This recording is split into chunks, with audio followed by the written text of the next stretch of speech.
Hello, this is Stephen Nojiri and this is another Tada Genji tradition video. This is part 2 of the Mandate of Heaven and the Karma video. In the previous video we looked at the Mandate of Heaven and we looked at the fact that the Japanese version of the Mandate of Heaven is very different from the Chinese version. And when talking about the Mandate of Heaven in Japan, the Japanese version of the Mandate of Heaven, specifically its usage among the imperial court and the samurai, we inevitably arrive at a discussion of karma. So this video, the second part, is going to briefly address the topic of karma. And as stated previously, this video will by no means exhaust these topics. However, before we talk about what the Buddhist teaching of karma is, in very basic terms, we must address what it is not. The Buddhist teaching of karma is not the Hindu teaching of karma.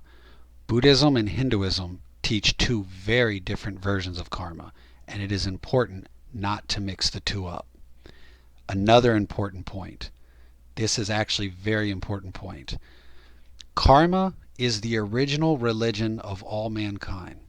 It simply is the concept or the understanding that an action, a cause, produces an effect, the result. You can find this fundamental religion at the core of all religions and every culture around the world. Every human culture is based on, rooted in, an understanding of cause and effect. And that's all that karma ultimately is. Cause and result. However, the differences come in how this is understood. Again, the Buddhist teaching of karma is not the following. It is not luck. It is not rewards or punishment from God or the gods or from the universe. It is not a multi-life process of learning and evolving. That is a Hindu concept. That is not a Buddhist concept. In Hinduism, there are some parts there. Hinduism itself is actually a collection of religions. There's not one religion that is Hinduism. Hinduism is a collection of smaller religions, but within the collective of Hinduism, there are some religions which believe that karma is this sort of multi-life curriculum of learning and evolving.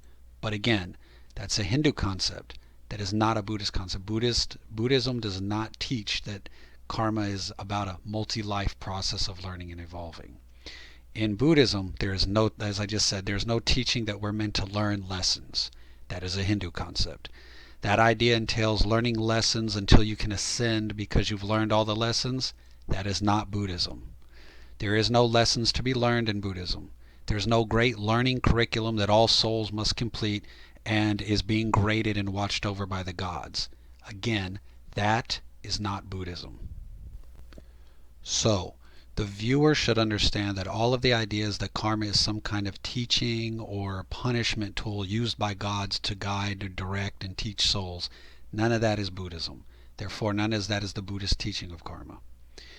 In Buddhism, regardless of which jhana you follow, Hinayana, Mahayana, Vajrayana, regardless of what school, regardless of what ordination lineage, regardless of if you're using sutra or tantra, regardless if you're from the northern Indian school or the southern Indian school, regardless of all these various traditions, regardless of all of these different traditions, in Buddhism, karma is simply the truth that when you commit an action, it will then produce a future experience for you to experience.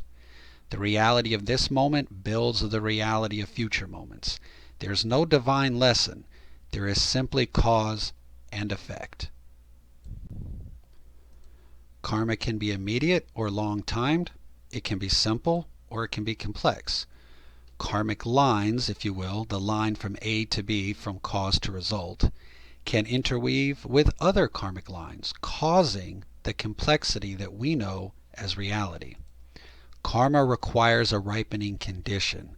That is, an action is committed and that action becomes the movement, the basis for future reality. Some condition takes place that ripens that karma, and that causes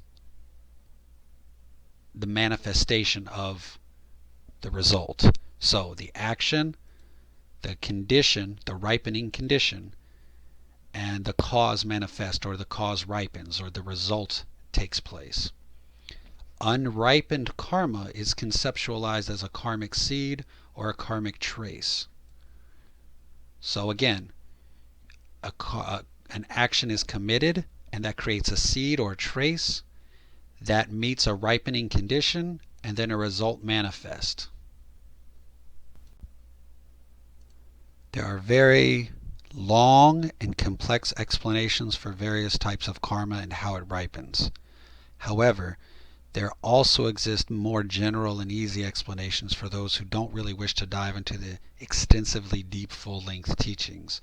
So, for example, for very serious Buddhist practitioners, there are incredibly in-depth and long, complex, lengthy discourses, teachings, trainings to understand karma at a very deep and profound level. But for those that don't want that sort of deep and profound understanding, there are sort of generic or general explanations, such as the following. There's bad karma, and that's a generic term for any sort of cause and effect events which bring about experiences of suffering. And then there's two types of good karma.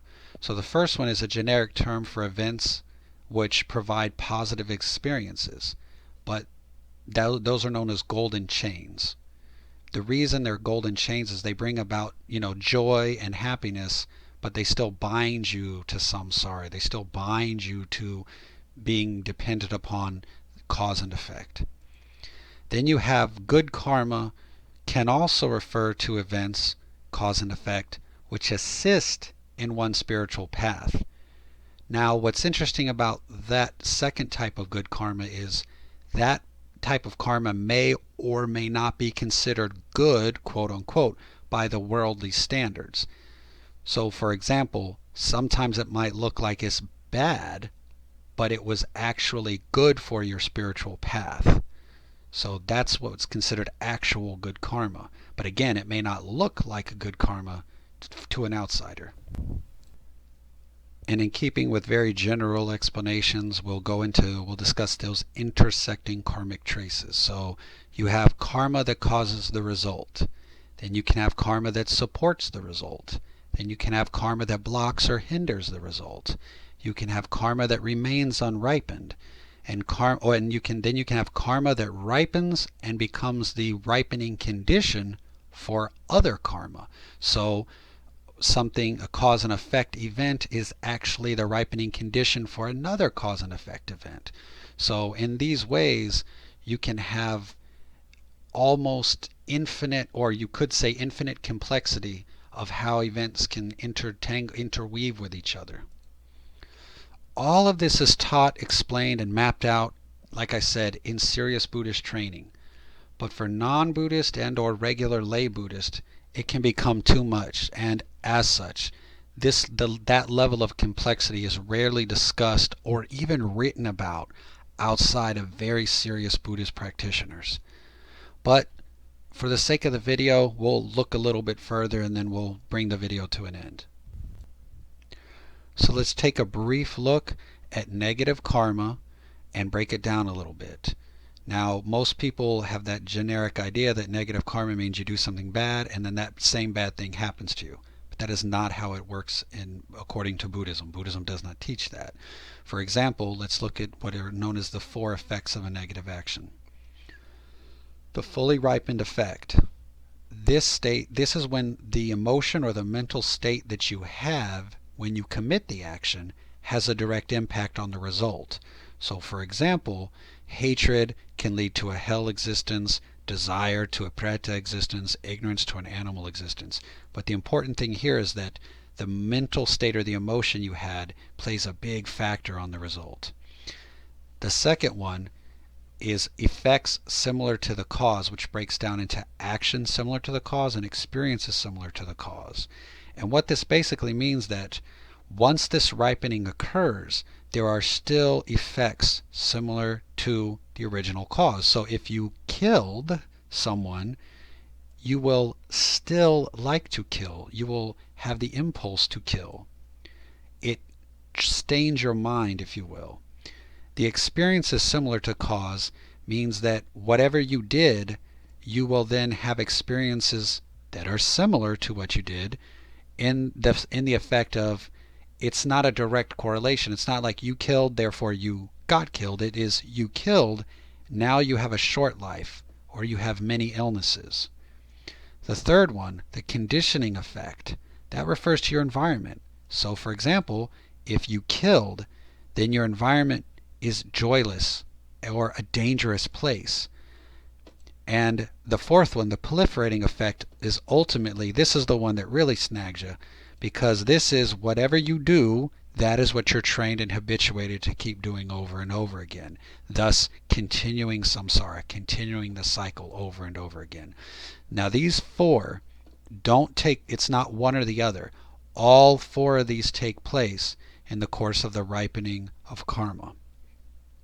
And they don't necessarily have to take place in the same life or a different life. Could all take place in the same life, could take place over multiple lives. And so this same thing really goes for positive karma, in the sense that actions that you commit start a chain of events or a series of cause, ripening conditions, effect, results. Actions committed with a positive mind state create positive worldly results. So actions committed with a negative mind state, that negative intention, the emotion, the negative emotion plays into the equation. Similar, if you have a positive mind state, that plays into the equation. But it's important to remember, and I've put this in red, karma does not make Buddhahood. Liberation and enlightenment is technically primordial, which means it's a state that you don't create. It's not created by karma, but it's a state that you awaken to, or a state that you return to. But various spiritual practices and spiritual awakenings lead the practitioner to awaken or to remember or have a direct perception of the primordial state. But it's very, very important to understand that in Buddhism, you have negative karma and you have positive karma, but that Buddhahood is not the result of karma. Buddhahood is not created by cause and effect. So briefly, in Buddhism, karma becomes something that one has to manage. So this is why, for example, if one gets controls of one's emotions, then one's actions will be less and less stained by the emotion, right? The karmic result of the action will be less because the emotions play and feed into the result. So controlled emotions or liberated emotions means a different karmic result. Various rituals and ceremonies exist for the purpose of directly engaging into the mathematical equations of karma. Although, don't forget, Buddhism warns its students not to become addicted or attached to rites and rituals. Buddhists should perform them, but not become attached to them.